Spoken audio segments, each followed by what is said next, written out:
people aren't making those same mistakes. And not to the level that they need them to make them either. I mean, that wasn't a perfect game by OG by any means, but there's got to be some significant mistakes, hasn't there, for that to work? The problem is they're treating it like it was a series against Complexity. Yeah. But, I mean, OG isn't looking like their top form, but they're still a very good team. Of course. This is still a very solid team. They have good game plans overall. They're still kind of getting into the groove. They're a dangerous team. They know what to do when they go high ground. They have leadership. They have experience. These guys have done it all at the biggest of stages. Why would you think that they were going to just march up, mess up like 40 times in a row? They did against Forward, but Forward also, eventually they would press the issue and take fights. Aster is doing none of those things. Right. Yeah. When you want to force mistakes, like what usually happens is you try to make some risk, you take risks on the map, you try to take towers, you try to do something on the map, and then eventually the enemy team gets antsy. Your entire strategy cannot revolve around, well, let's just hold high ground. They took our high ground. Well, we'll play from 1 racks behind. Okay. I don't disagree with you, Will, but I don't think this is a conscious decision that they want to wait until they're down. Of course not. It's not like that, but at the same time, they don't have anything else. Yeah, so is it lack of confidence? Is it playing with a new fifth? Is it, because there must be a reason why they're scared to do this kind of stuff we saw them doing 3 or 4 months ago. It's what Fox said though, right? When you call them leaderless, right? They've got Sylar and he's a veteran carry, and a lot of these top tier carries, what they do is that as the game goes on in the late game, they'll sort of take over the shot calling because they feel strong. How they want to approach engagements becomes the most important thing. They definitely feel like in the tail end of that draft in the early game, they're just kind of rudderless. Yeah. Whereas OG, there's a game plan, there's good execution, they have timings. That's so important, is they have timings. They're like, we're going to take this Roche, we can do this is how we set up our high ground fight. They have timings, Will, but they don't have an Oracle this time round. No. Well, I think the other thing about Aster in this, at least, maybe not just from that last game, but just, you have to pressure ILTW. You can't give that guy just an absolute free game. Well, right? you got to pressure one of ILTW or Thompson. But that was my point, though, Fog, was that they identified the Invoker as being the threat to them. Oh God, Thompson Invoker, we didn't see that coming. Last pick, that's their winning pick. We need to shut him down in mid. They put tons of pressure on him. They brought 3 over at one point, tossed him back in with the Tiny. He still get away, right? Well, yeah, but 3 over with no vision. Exactly, No but vision. but what I'm saying is their focus was on shutting him down, keeping him quiet, denying him, stopping him getting away in mid. Meanwhile, ILTW, free game. Yeah. And the problem is they can't focus on all of them, can they? Yeah, I understood that they did the tri-lane to guarantee the Morphs farm and all, but they didn't. They literally left XXS to the Wolves in that game. Like, what are you supposed to do as a Legion commander on your own? I think, and you got to execute too. That you can't pressure everybody, but when you're bringing multiple rotations to gank the Invoker, and the first time is a little late, and you don't have a point in shackles, and one of the other times he has Ghostwalk and you don't have vision, it's like. Sure, I'm not saying they did that perfectly. What I'm saying is that they focused him at least, and they had a point of what they were trying to do. But at the same time, missing out on another player, just going absolutely crazy on the other side of the map. Ember for OG, banned out in the first phase last time. We made a point of saying at the start of the show, Alan, it has been favoured by OG. They've played it 5 times already in this particular tournament, and it's something they've played around as well. Yeah, it's definitely, it has some flex value for them, but most importantly, it's just looked like ILTW's best hero. You know, that the game, the first game that I really was willing to say, man, he's got the trust of his teammates, was the Ember game the other day when he was in on 15 out of the first 15 team kills, and really looked like he had taken back over that no-tail space creating carrier role. Yeah, well, if Ember's his best and we've just seen him destroy them on Troll, I'd be mildly worried right now as an Aster fan. Oracle is a hero that's pretty good versus the Ember Spirit. You can, of course, like dispel everything off of him or off of your teammates. The save is also great versus the chains. The dispel too. ET though does not really enjoy playing versus Ember Spirit. Right. What do you make of the Bane? We haven't talked about the Bane very much. I think that's just no tails. He's like, okay, my Furion's banned, my Chan's banned, my Enchantress is banned. I need somebody else that's strong to secure the lane. Who's better than Bane? It's like Bane or Undying, but I don't think No-Tail likes to play Undying. He's more of somebody that can set up for kills. It's funny actually, if you look at the 3 bans and the 2 picks, No-Tail literally being picked on. Oh, well, I mean, it makes sense, though. Just as we talked about Team Aster picking Mushi's hero last in every single one of these games, OG has basically picked their 5 position first in the vast majority of their games dating back even to the qualifiers. Actually, pretty much all of their games. Yep. I mean, they did pick up Monkey King and Enigma once here this tournament. But Well, they got their monkey. How do you look at OG coming into this series? I get the fact that you want to ban out No-Tail, but how do you look at OG coming into this series and decide that you want to give them Ember and MK? yeah, I know, man, I was looking Darkseer for a second. It is into an Oracle, though. That's why I was like, wait, never mind. Yeah. But the Darkseer with Ember and Monkey King is insanely strong in the mid game, even if the lane might not be as good. But I don't know if they'll... And now you pick a cleanse. Now you pick LC, and what are you going to do? Like, But it's also worth pointing out for those that don't follow OG too much that Monkey King is often played 2 different ways on this OG squad. Sure, They do he the is Jerax support Monkey King, absolutely. Yeah, as a support, or the Thompson Monkey King, which is a fabulous display as well. When you I do like watch him. the Bat Rider pick. I think it's nice against Monkey. You always Firefly's always nice. I think this hero is like actually playable now too with all the super buffs back. to it. Yeah, I think he's really good.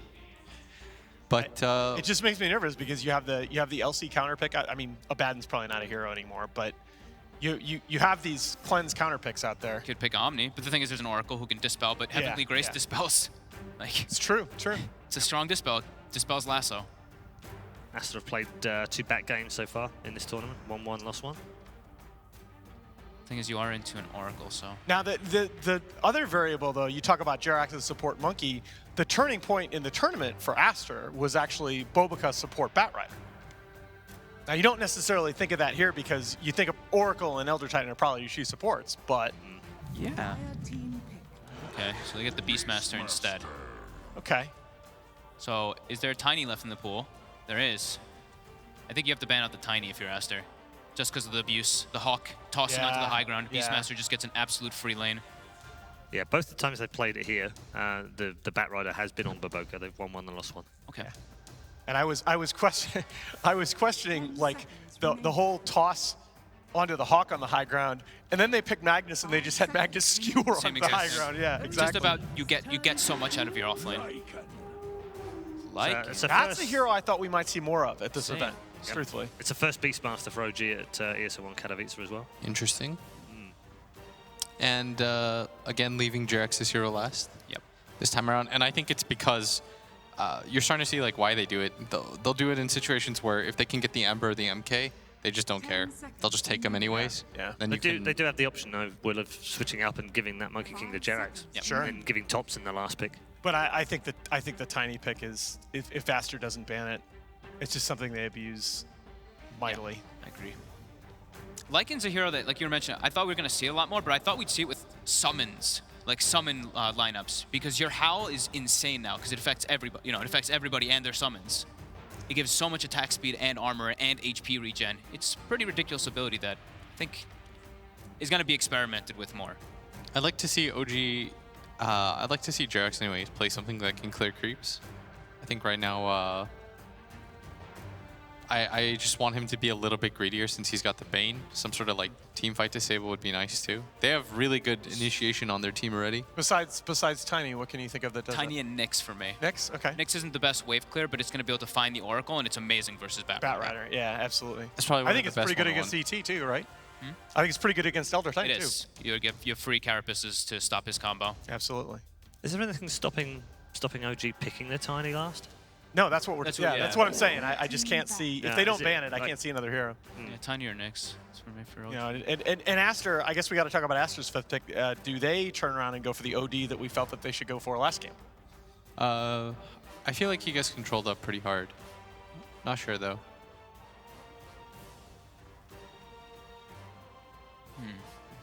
The other thing that's in the mix right now is the Enigma. 10 seconds remaining.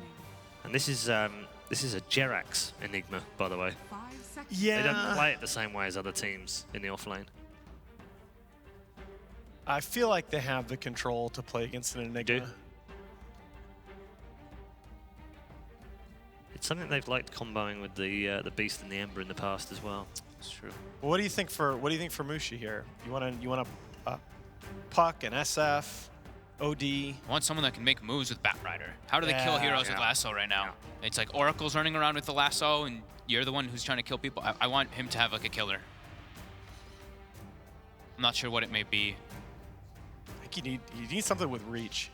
Stop grip. Oh God. Actually, they could play a Deucer here, couldn't they?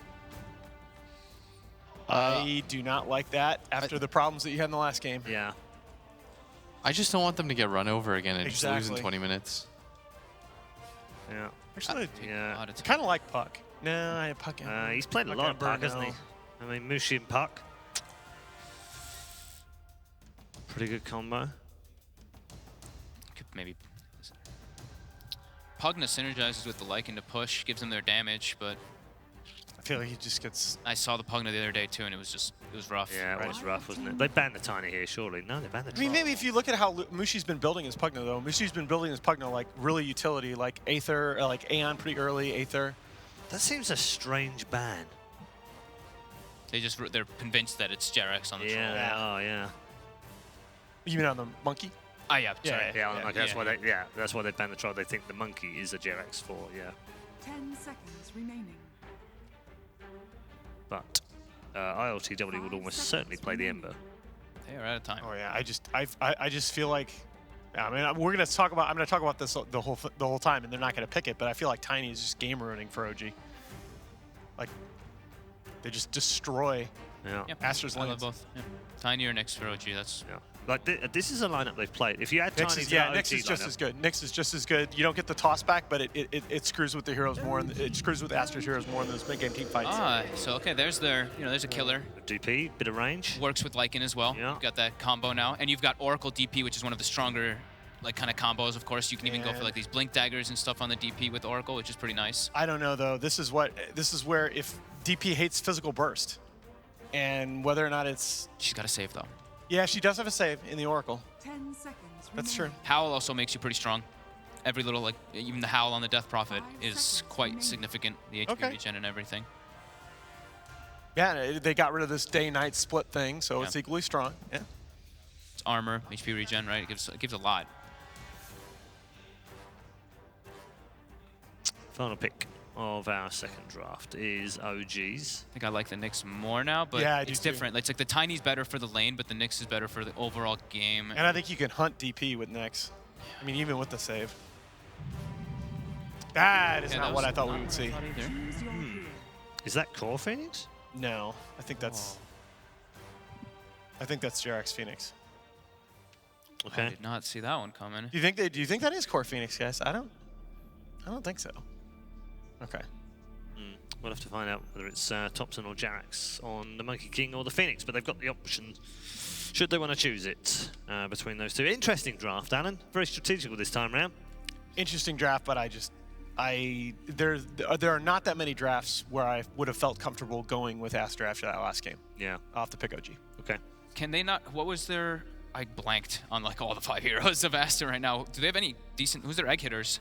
They have Lycan. Lycan. Lycan, and that's They have I mean, DP. DP's not going to do much. They of kind that. of just Lycan, right? Bat Rider, Oracle, and ET. So they do not have good egg hitters at all. Even level 1 egg, they could have problems with. Huh. Okay, so that's why they picked it. Yeah, they wanted to be able to have it because even like Lycan, he gets a fire spirit on it. He's the only one who can actually hit the egg in a lot of the situations. So they were looking to secure their team fights. And he's the counter initiation also to the Bat Rider, right? If Bat Rider does go in, the Phoenix just dives in and gets the egg off in the back lines. That's a good point. That's the old counter that people used to do, right? Just the counter initiations versus it. So yeah, that's okay. A little bit different of approach than I expected, but Interesting to see how it works out. not a team fight. All right, thanks very much, gents. Our panel are settled then, and we are settled here at the desk. Time to head back inside the Spodek Arena for game number 2.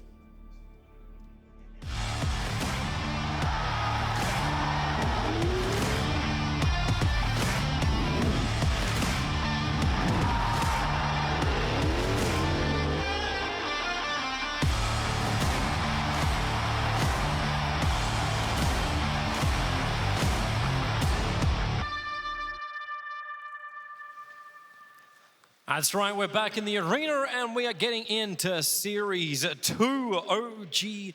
1 game up, it looks solid for them. We're going to game number 2, and once again, I think solid is the greatest way, Kyle, to describe this lineup from OG. It is comfort zone. We're looking at, would you believe, a Thompson Monkey King once again is coming up. I don't even why there's a debate. This guy plays it. I mean, this is the OG mentality. It takes them a little longer than other teams to figure out patches, but once they do, it feels like every draft they come up with makes sense, and it's on top of the meta in a lot of occasions. It works. They have incredibly strong team fight. They can kill buildings. They're going to be able to fight around the Roche pit. And so strange to me, once again, Aster, they took first pick instead of Radiant. It just boggles my mind. I feel like OG as a team just gets better when you're Radiant. The Roche Pit, as we've talked about, like you can pull your hard camp. Like you can't do that as Dire. You can't pull the top camp to your creep wave the same way Radiant can. There's just so many advantages to the side that I don't feel are reflected in the pick differential. But oh well. Yeah.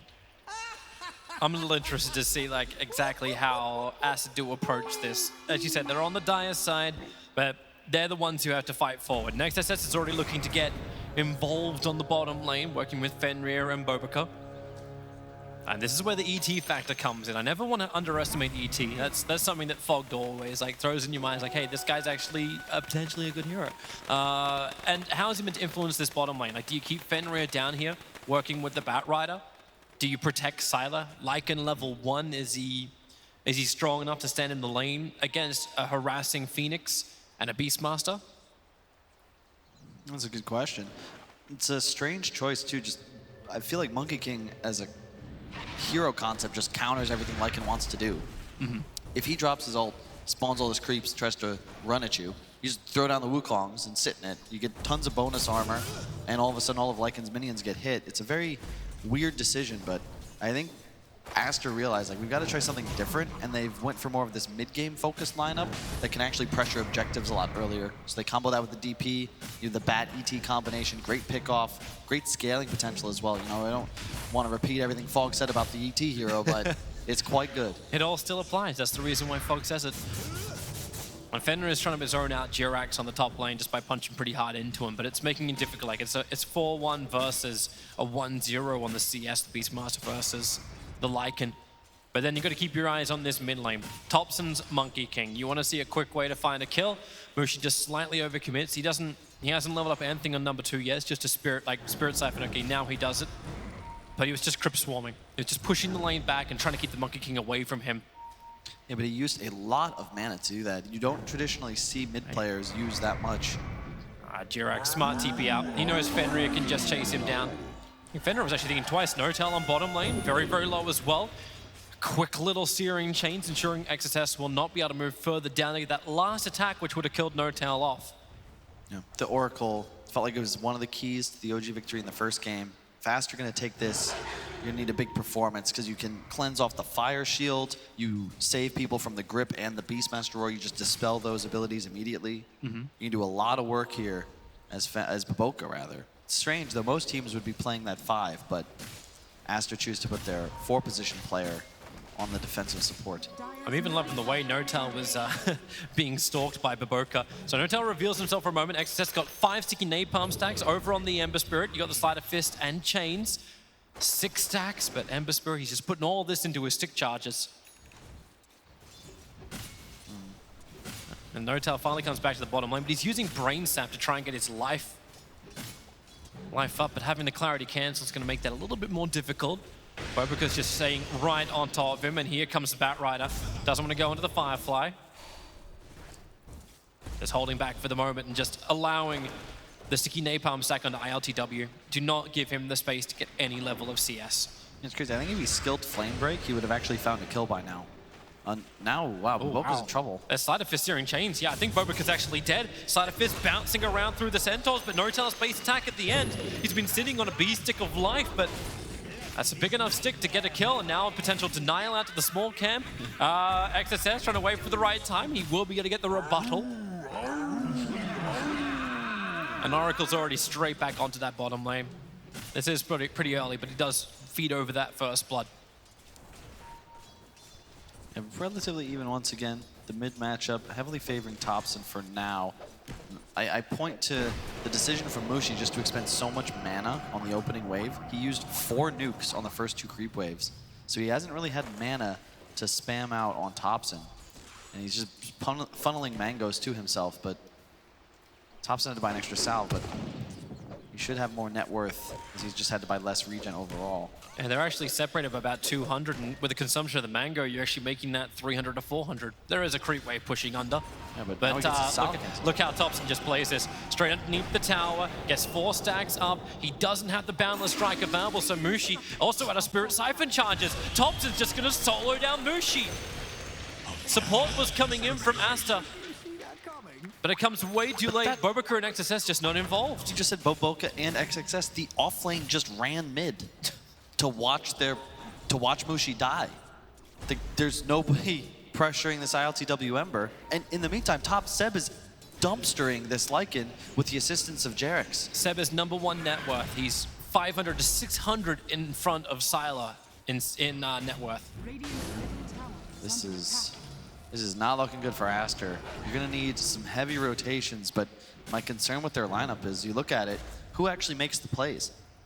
You have Blink required initiation on the Batrider, and sure, Mushi, you'd look to see him move to a lane, like start shoving a tower down, but Seb's just gonna mirror him on every movement, and Mushi's really not in a place where he can even think about rotating. He's going boots bottle, but he has 70 gold. Yeah, it's not even like the last game, right, where you got a Morphling. Like, Morphling can come in with an E-Blade pop, like, shotgun effect, even though it did come late because of that drums pick up in game 1, but this Aster lineup is a run at you kind of thing, or is it like almost a counter engagement with the way the Oracle would be played?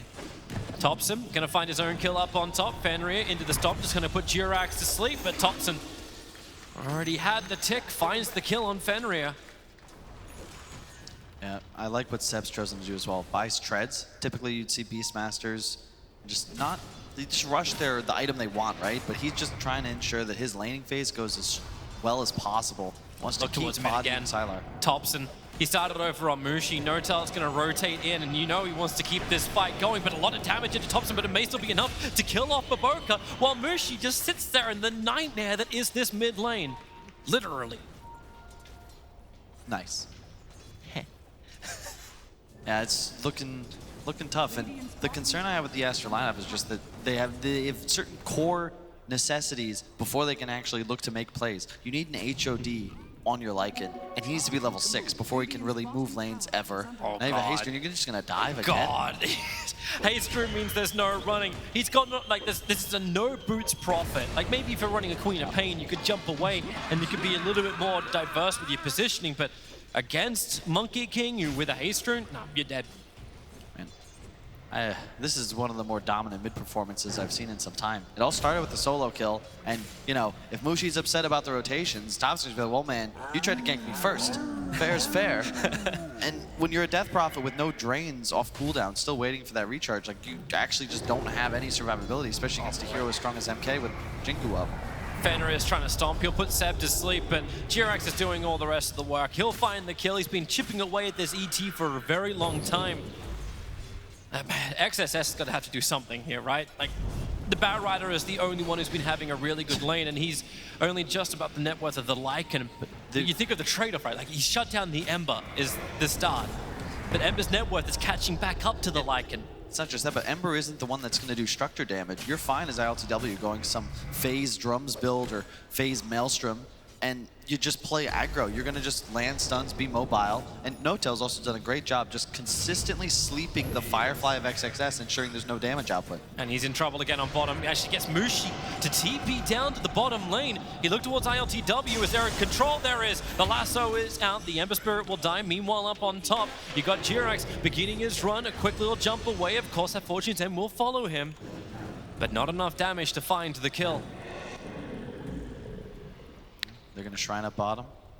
Nice job by XXS. You don't typically see Lasso leveled up at 6 all the time, but now that it does a little bit of damage, I think it's value. It's a pretty big change, to be honest, because now, of course, Napalm will increase the damage. That Invis Rune's going to get burned just to try and survive this. Thompson was already thinking of starting with the level 4 Boundless Strike. Not a single point up into Tree Dance. He is just full lane presence with a 4-0-4. He has Medallion as well. He's doing so much damage with Max Jingu. Once they have the Vlads, can they just like slip into Roshan and Aster can't do anything about it, right? Because Seb is actually going to buy it in now. Like he can just walk to the side shop and Vlad's is done in under 9 minutes. Yeah, I just love, again, the way OG move around the map. So they're bringing Thompson and Phoenix top. You have Ember sitting mid against DP now because Mushi's been crushed so hard that he can't actually pressure LTW. The scan. They thought Fenrir was to the north. That's where the Icarus died from. Jirax went up that way. And they'll find Fenrir over on the side. He'll start the stomp up, just trying to stop Thompson from just, well, slapping him into oblivion. But I hate to tell you, Fenrir, it ain't going to stop Seb. And in fact, Thompson just reaches around the Beastmaster and then looking for the fight in towards mid. He's got the buff up already, slapping down so much damage into Lycan. It's a triple remnant committal from ILTW to find that kill. Mushi, can he actually turn any kind of damage around? It is a level 1 exorcism. It doesn't do enough damage. And even with Oracle sitting behind, there's nothing a level 3 Baboka can do. It's like watching a grandmaster play chess against someone that isn't, because Thompson, you think, oh, he's just gonna interrupt the stomp here, they're gonna find the kill. But he's already thinking about the next play as he's killing the ET. They let him get the last hit so that he gets the Jingu proc, and he can just TP mid, pop Medallion, and take Siler to 20% HP in a swipe. This is nice from XSS at least. He got 6 sticky napalm charges over on the Bane. He's dying anyway, but at the moment, if you're Aster, you'll take anything you can get. Maybe not losing your #1 net worth, however. They got 4 bounty rooms, that's something. And maybe even the arcane. Oh! LTW says no. I mean, your one benefit is LTW's game is quite poor, but the problem is it feels like every single one of Aster's cores is in that same situation. And once again, XXS is going to be rushing the Blink Dagger.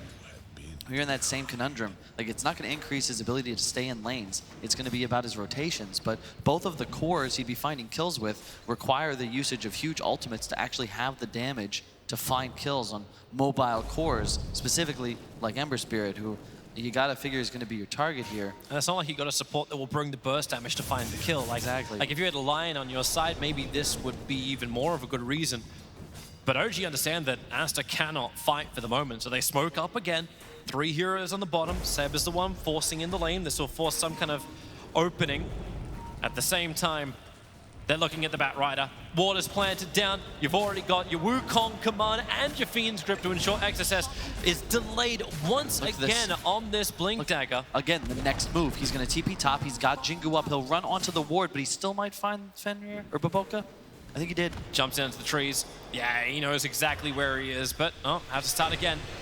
Baboka, 3 hits, 4. There's just disarm. Takes a little bit longer. He's going to false promise. And maybe Siler can get some revenge here. Thompson is actually being locked down for the moment. He may still get the kill over on Baboka at the end of the false promise, but it won't matter if Lycan can get something as big as that. Mushi needs to be able to survive. He cannot let more momentum go the way of OG, but as I say that, goodbye Fenrir underneath his own tier 2 tower on bottom. OG just playing in 3 lanes at once. And I think Thompson forgot Oracle Q actually purges off the Jingu Mastery stacks, so the Boundless Strike was not enough damage to finish him off just then. And at least the Lycan found something. That was some good money. That was a good streak to take. He's building into Necrobook as his primary item on this Lycan after getting the Dominator. It's the standard Lycan build, but the concern is every time you use your ultimate, you're relegated to just a jungle farmer for the next 2 minutes. That's what we see Siler doing here.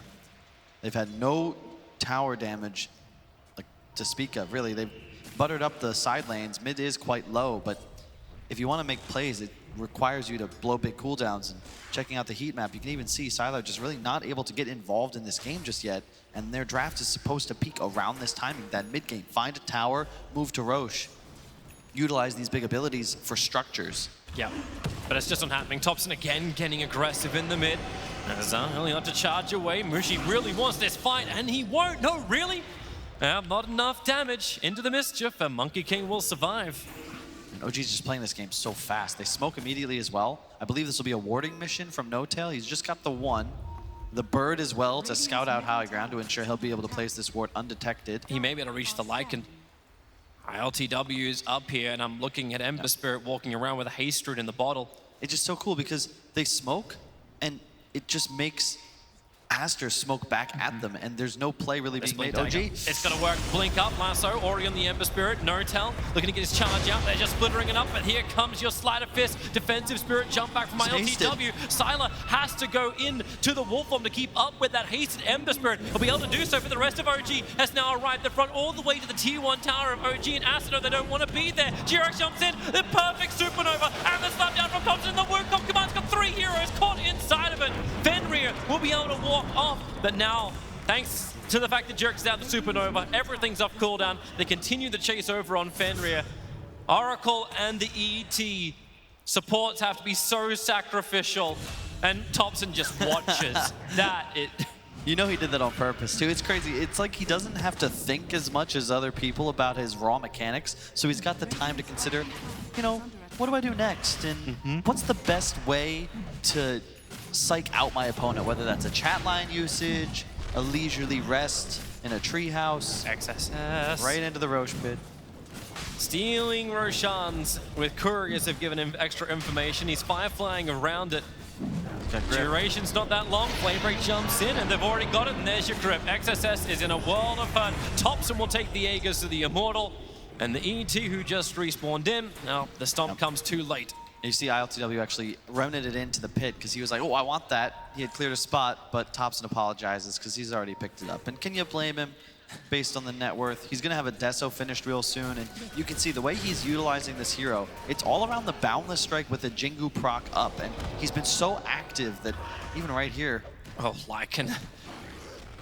That's not enough of a slow. In fact, Thompson's just going to throw out the Boundless Strike. No tell. They already burnt the Fiend's Crypt. That's not extra. CC against that Lycan. It's the same if you talk to Mid1 about this hero. A big part of playing Monkey King effectively is just utilizing your stacks and maintaining them at times so that you can rotate with them available, because it turns your Q stun into just, you know, a pretty decent effect. Oh, well. Lasso, they found him. 3-man smoke up from Aster, helping to set up for this, and Thompson. Oh, there's the Aegis Immortal burn, but remember, OG, you're next to their tier 1 tower. Support comes thick and fast, and they're looking for their opportunity. No ET splitter. Like an ulti is off cooldown. Sylar waiting in the tree lines, but the Blink Lasso has already been burned. And they are leaving. Aster got what they wanted. They forced heavy rotations from OG. Now they can repair and farm up the mid and the top. But is that really what they wanted, though, Toby? You'll take anything you can get, and space to farm, delaying the game, you're okay with this. You use your lasso and your Earth Splitter, and all of a sudden you give, yeah, sure, you killed Aegis, but OG have traded that for the next 60 to 120 seconds of utter map dominance, and you can see them just swarming towards the Aster side of the map with no fear. Yep. Thompson's just bouncing through the tree line. Oracle's the one being chased. You'll see Thompson. Thompson starts off with his own Boundless Strike into the Wukong command. This is early, but it won't matter if Oracle goes down. Bushi wants to fight the Bane. They've gone in deep, pops out the Exorcism. No tell, taking so much damage. You'll brain sap some life out of Fenrir to give him a little bit longer sustain. And with Lycan's ulti and that level 1 Necrobook, they want to get him, but it doesn't matter. The Boundless Strike just mops up everything that Aster is throwing at them. It's just so well played by OG. They've got such a great innate feel of the fight, and they have Roar available. They could potentially make a move, but Oracle's respawned. It's just cool play. You sort of, it's like they feel Aster could be popping ults to re-engage. No tails diving forwards. He dies, but it's your lowest net worth. You just don't mind. And the rest of OG reposition on the high ground, taking a position where if Aster want to continue pursuing with these big ults, they're actually still going to lose the fight because OG have had the ability to assemble their firing line. You'd be walking into a Roar and a ton of damage from ILTW. And now that the cooldowns are burnt, mid-wave is already at the tier 2, rotate towards top. That advantage, it was only 3K through the laning phase, has grown up to 6, almost 7. They're going to get a tower. And with the Searing Chains into the Sunray, Death Prophet has to do defensive Yule Scepter. There's another control, there is. No Taos Fiend's Grip doing some work. The Stomp will create a little bit of space thanks to Fenrir. And now maybe with the Silence and the Lasso is ILTW, but no, Seb, he's there for the raw timing, keeping the Batrider in position. They have to run away from the Supernova. No sunscreen for Aster as they burn. And with the rampaging OG going all the way forward, Mushi will go down. The ET Splitter will do a little bit of work, but still not enough. Heavy buybacks in from Aster to keep some level of defense going, but OG just disengage. Dire's middle tower is under attack. Really not much to say. Folks at home. Oh, Lycan, this is what you can talk about. Running forward, there's Nightmare available. Maybe with the Boundless Strike being missed by Thompson, they'll have a... No. Sylar has nowhere near enough life to sustain through this. Mushi wants to get involved, but now the Spirit He's beating back to get all the mana back up again, and Aster, they're so low on life. They try to force this so hard. Thompson could just go ham. He's already killed off XSS. He's looking for another core. Who's going to present themselves? It's the Boundless Strike on Mushi. The Wukong's command is back off cooldown for him. Now they'll run away, but Ro4a, he's caught on the wrong side of the tracks. He will fall as well. This feels like the easiest game of OG's life right now. He even turned into a tree to casually juke the ET stomp as well. Thompson just so in the zone. And when I say I don't really know what to comment on, it's more about just how enjoyable it is to watch. Like, OG are playing great Dota. They've been a bit rocky to start the season. People starting to question, you know, are they good without Ana? I mean, come on, guys. It takes some time, but now that ILTW is actually settled in, you can see that when they've got a draft they're comfortable with, when they really understand a patch, it's poetry in motion. Oh, they can't get the Necro books alive from Sylar. Thompson's just Boundless striking them whenever there's an opportunity. Meanwhile, Ember Spirit can slide a fist, and such an easy cooldown, 6 seconds, and with the Maelstrom procs, like Aster's copping so much damage, and they're providing more and more units for him to work with. And look at OG, why are they backing away? Well, runes are spawning in 5 seconds. And what do you know? You already have a preemptive TP from No-Tail as Thompson covers him, checking choke points, ensuring there's no movement from the Aster side. And they go from grouped up as 5 to fanned out around the map, collecting resources in a matter of moments. Yep. Look to see them just come back together, group up. It's clinical Dota from OG, and Aster are trying to force problems. That's the reason why they smoke up. Oh no! The Boundless Strike! It connects onto XSS just as he wanted to get in, and he's even going to get Fiend Script up. They'll be able to get the silence out, so Bane's Fiend Script will not be able to continue, but Bane dies, and now the rest of them come forward. What else does Aster have left in the tank? Lycan, he's charging forward in that wolf form. They get the lasso out on ILTW. They need that core to die, but then again, the control doesn't last long enough. He's already backing away. The Supernova is down. Aster are going to be stunned and dying in the middle of all of this. Mushi just gets slipped out. Thompson does so much work, so much damage, and Aster, I feel like this is the end of your road. You've lost 3 heroes. The Batrider was lucky to get out of that one alive, but OG are coming for your mid-ranked, and they're coming for the next round in this lower bracket. Yeah, like how I've seen Solo do that, Puppy do that so many times. No-Tail obviously adept as well. At the I'm the 5 feed into buyback, cost him a measly 257 gold in a game they're utterly dominating. Like, not even, sorry, 227.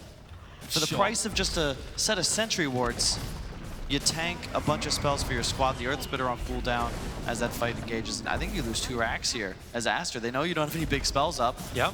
You got no Lycan ulti, you got no ET splitter. Batrider can't initiate because Lasso's down for another 37 seconds.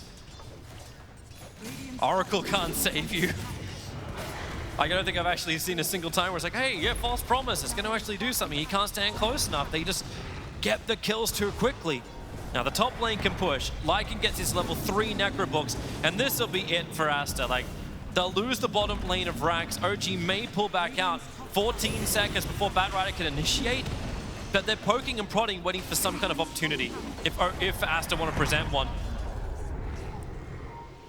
But it's not required. Lycan into the ulti form, going with the level 3 Necros, wants to kill over on No-Tail. This will be a dieback from him if they can find the kill, while Batrider up on the hillside. The lasso, he couldn't actually catch on to Thompson to look for a better target. Seb will have to be in as they just hold him in position. Mushi finally doing some work. 2 heroes down for OG. One of them will buy back into the game, even though the gem is dropped. But Mushi, he's just locked down. He has no more life. Maybe he does with the lasso. They're creating some space. They need to kill up ILTW. The stomp from Fenrir. It's good timing, but the Sleight of Fist is still doing his work. Fenrir, the splitter, is trying to actually protect himself as he backs up and stops Thompson from charging forward deeper into the Aster base. But there's your Boundless Strike. Still on XSS. This really is OG space. It has Aster on the flag, but OG took the leads. They're just going to go for throne. I love it. They have Monkey King ult up as well. I'm sure that'll be dropped right on top of the throne just to assert dominance. Like, I've said before that clinical performance, this is textbook. What do You you teach do? a class on this. Mushi's going to try and wrap around the back. It's a double silence. He blinks forward. The Supernova is down. They're just looking for the first kill. Mushi has to defensively use right now or else he'll die. He's trying to wait out for the Supernova, but he's already lost his teammates. He's lost the game. This is over. GG is the call, and OG will storm their way over Aster into the next round of ESL One Katowice, and Thompson's doing it in style. What do you add? How do they go against the next opponent? Because OG don't have to think about Aster anymore. It's OG moving forward against Ninjas in Pajamas in the lower bracket round 2. Do you feel like OG, I hate to coin the phrase, not coin the phrase, to use the phrase, is OG back? Is OG feeling strong? I mean, they're certainly feeling themselves, but this is more of a tune-up. Aster, It's not a test? they were able to beat Complexity, they were able to beat Alliance, but TI Champions are a different breed. And they showed up today, they were better prepared, they played better, pretty much everything was just better. And I expect their series against NIP will be certainly more challenging, but if they can continue to perform like this and have this much of a strategical advantage, then maybe? Maybe. There was a 16-1-8 performance on Thompson.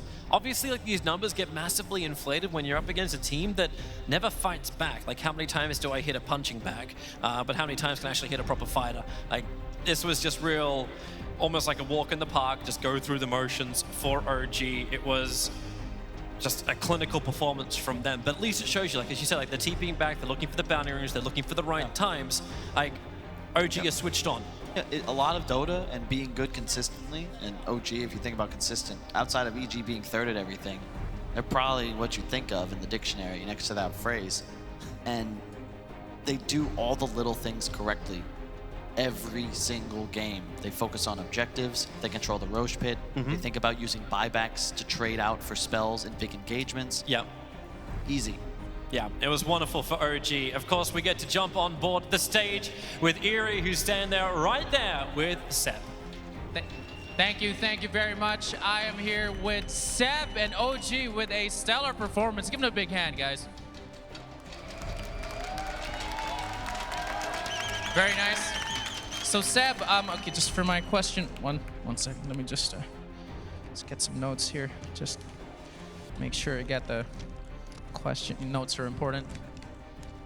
Game 1, would you say that Oracle pick definitely just managed to shut down the Morphling? Was that when you got that pick? Would you say that that was a very key factor in just doing how well you guys did for Game 1? Definitely. I think Oracle caused a lot of troubles for them, the way they wanted to fight.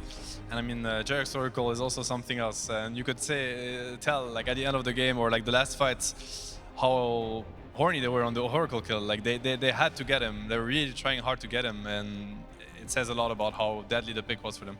Very, very nice. Troll with ILTW as well, definitely out of control in that sense. How would you say he's doing so far? I mean, he's doing very good. Maybe a little bit overrated to be in a top team yet. Really need maybe more than 10 games to kind of just do better? I'm just messing with him. There's a lot of friendly banter. He's doing great. I think he's offering a lot of energy, and he's obviously an extremely talented player. It's very refreshing to play with him, and I'm happy he's feeling it. I mean, he's just having a great time, and he helps us have an even better time. So yeah, props to him.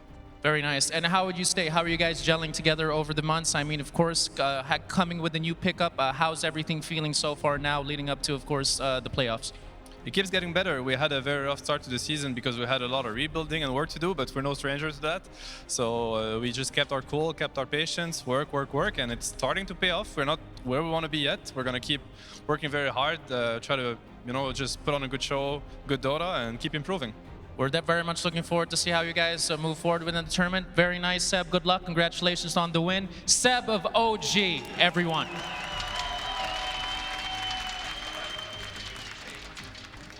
Thank you very much, Harry, on stage there with the captain and part drafter as well. Part TI winner, part just general genius, really. Also a memer along the way as well. Some early memes between those two on stage. Well done to OG. They marched their way on through to the second round of the lower bracket. Stay alive here, Team Aster. Unfortunately, say goodbye, I guess, in a way, gents. It's kind of what we expected, if we're honest. It's also what Aster expected, Will. I don't want to play too much on this, but they did say we're kind of happy we've made top 8, and it's not going to be any better than that. Yeah. I mean, I guess they were reasonable with their expectations, but it probably still doesn't feel good to be taken out. Though, does it? If you set your expectations and then you meet them and then you kind of go, wow, if we lose, we've got where we thought we would get. That's no good. No, especially losing the way they did in the fashion that they did. It shows you the difference of levels. Like, there are levels to this game. Yeah. I mean, there are like small streams, and then there are rivers, and then there are gulfs, and then there's the Pacific Ocean, and that's pretty much what we've just seen. Yeah, just 2 absolute stomps. And this time around, they took the Oracle that they feared so much. They're like, this time we'll do it even better. Yeah, but they didn't really know what it did in the first game, and I don't think they. Wow. Really, Oracle was not the problem. No, it wasn't really. But so Thompson just ruined that game. I mean, 13 kills at 21 minutes ties his own all-time record for the hero in land play that he set at TI8. That medallion first build we talked about in the draft, how DP hates playing against burst physical. He was getting bullied. And that looks so good. But you know what? After all that, you look up at 20 minutes, and actually it's Seb leading the board in net worth. He was so rich on that Beastmaster. I mean, that's the theme over the 2 games, though, isn't it, Fog? Someone is out there being the annoying distractor, getting under Aster's skin, really being like poking them, prodding them all the time, and someone somewhere else on OG is getting fat. Well, in this game, it was everyone just getting fat, everyone just kind of steamrolling. This one didn't feel like Aster was even in the game after the laning phase. Laning phase, it felt like, okay, game clear cut. We know what's going to happen afterwards. Team fights are much stronger for OG. They've got all this momentum going for them, and yeah, Aster, they had their Bat Rider, which did excellent, XXS in the bottom lane, but that was about it. The other 2 lanes suffered. If they're famous for anything other than winning majors and TI, Alan, they're also famous for doing lower bracket runs on a much grander scale to this. They've done this before, right? Starting at the Frankfurt Major in 2015, the first of their great run. Does this have a similar vibe to it? No? Nope, not a bit. You don't expect them to go through the lower bracket? I will say this. I love OG. I'm a fan of those guys, and I've known Seb for forever. I am not going to change my judgment of OG until I see a team take away their plan A, and they still win. Okay?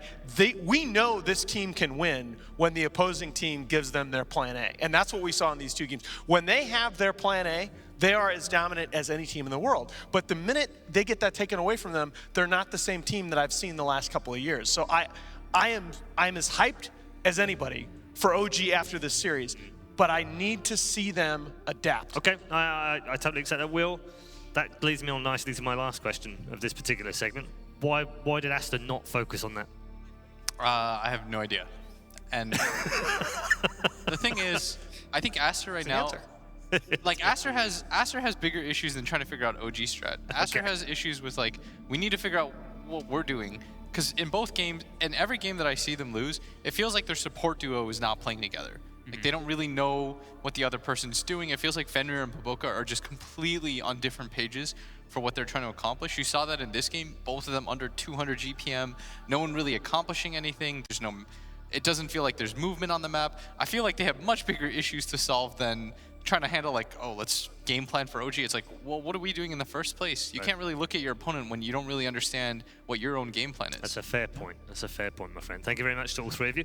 We're headed to a break right now. We're also going to reset on the main stage as we welcome back 2 brand new teams. We will see OG back in action a little later on, where they face off against a more recent nemesis in the form of Ninjas in Pyjamas, who beat them in the recent Dream League qualifiers. So a good match to look forward to this evening. But next up, it's a clash between Chaos and Mineski. We're licking our lips for it.